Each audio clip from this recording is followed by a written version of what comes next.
Bienvenue mes amis dev. Tu entends souvent parler d'API, mais tu ne sais pas exactement ce que ça veut dire? Dans cette vidéo, je t'explique facilement et avec un exemple concret ce qu'est une API. Tu vas enfin comprendre ce concept clé du monde du web et du développement. Au programme, c'est quoi une API? À quoi ça sert dans la vie de tous les jours? Exemple pratique. Cette vidéo est parfaite pour les débutants en programmation et toute personne curieuse de comprendre le fonctionnement des sites web modernes. Abonne-toi si tu veux d'autres vidéos pédagogiques sur la tech et la programmation. Alors, commençons.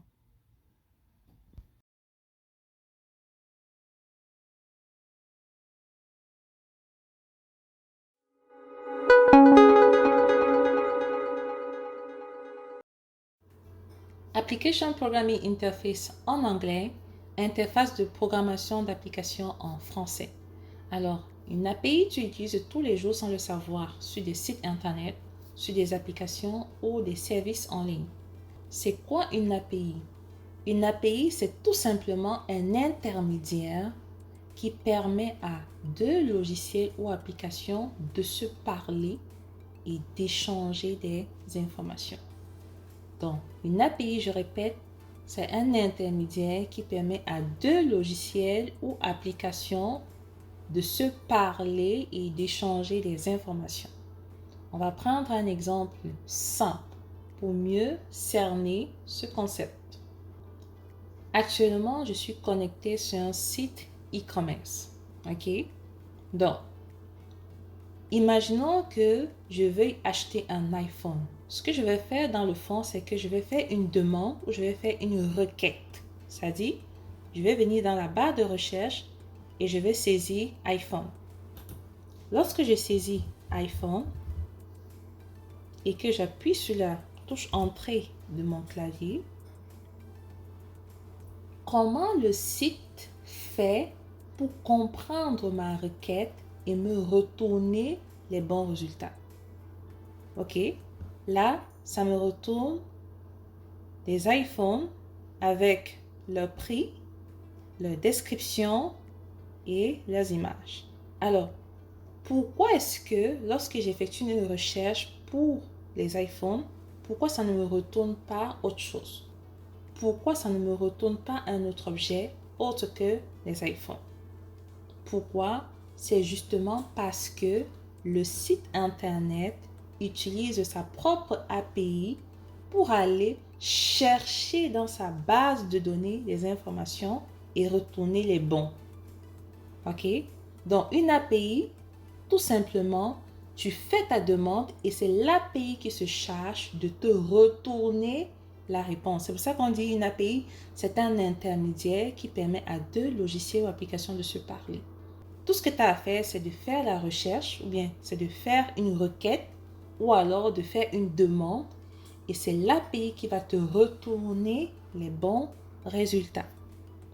Présentement, j'ai fait une recherche pour avoir la liste des iPhones. OK? Donc, le site internet a utilisé sa propre API pour aller chercher dans sa base de données et renvoyer des informations qui correspondent à la recherche.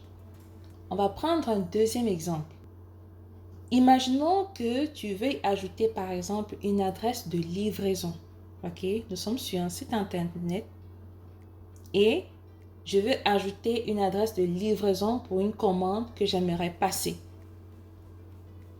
Dans ce cas précis, le site internet, au lieu de développer lui-même cette fonctionnalité qui permet de récupérer les adresses de livraison, il va tout simplement utiliser une API qui existe déjà et va l'intégrer dans son site internet. Par exemple, elle va utiliser l'API de Google Maps pour l'intégrer directement sur son site internet. C'est pour cela que lorsque tu vas effectuer une recherche pour rentrer par exemple l'adresse de livraison, tout simplement, l'API de Google Maps va tout simplement te retourner l'adresse qui correspond. OK? Donc, par exemple ici, je pourrais ajouter une adresse de livraison, par exemple. Là, je peux cliquer sur ajouter une nouvelle adresse, par exemple. si je clique sur ajouter une nouvelle adresse et que là, par exemple, je saisis la province, le code postal,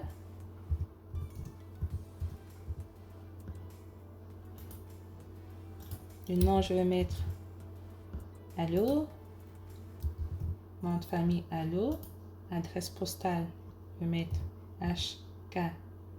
HKJ, ok.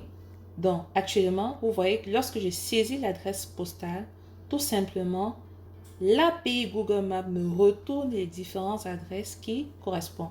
Donc, en fait, ici, le site internet n'a pas besoin elle-même de développer des fonctionnalités pour permettre au client de saisir son adresse.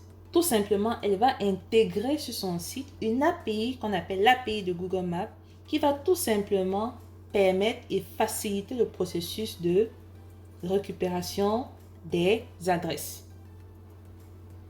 D'accord? Ok, on va prendre un troisième exemple. Et je répète, une API, c'est tout simplement un intermédiaire qui permet à deux applications de communiquer. Ici, on peut voir que notre site internet utilise l'API de Google Maps et puis on peut voir que les deux communiquent ensemble. Parce qu'une fois j'ai saisi l'adresse, ou bien une fois j'ai choisi l'adresse, tout simplement, l'adresse sera désormais enregistrée sur le site internet.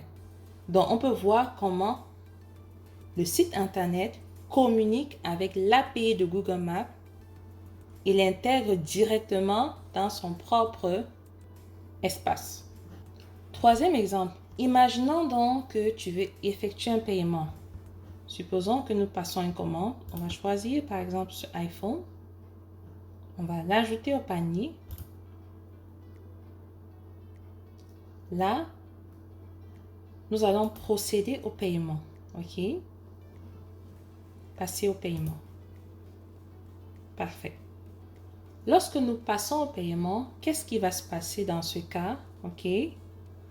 Le site internet, une fois de plus, au lieu de développer son propre système de paiement, va tout simplement communiquer ou bien intégrer des API de paiement déjà existants. Par exemple, il y a une API pour la carte Visa qu'elle intègre directement sur son site ou Mastercard qu'elle intègre directement sur son site ou alors l'API de PayPal qu'elle intègre directement dans son site.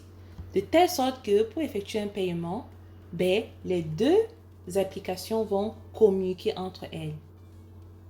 Le site internet va récupérer des informations de paiement de l'utilisateur en utilisant tout simplement des différents API. Ça peut être l'API de PayPal qu'elle intègre sur son site internet ou alors une API de Mastercard ou de carte Visa qu'elle intègre directement pour faciliter le paiement. Donc, une API, c'est un intermédiaire qui permet à deux logiciels de communiquer. Tu fais juste la demande et l'API te retourne les bons résultats. Si vous avez des questions, des observations, des encouragements ou des commentaires, n'hésitez pas à les mentionner en commentaire. Nous prendrons la peine de vous répondre. Merci beaucoup pour votre temps. N'oubliez pas de liker, de partager et de vous abonner.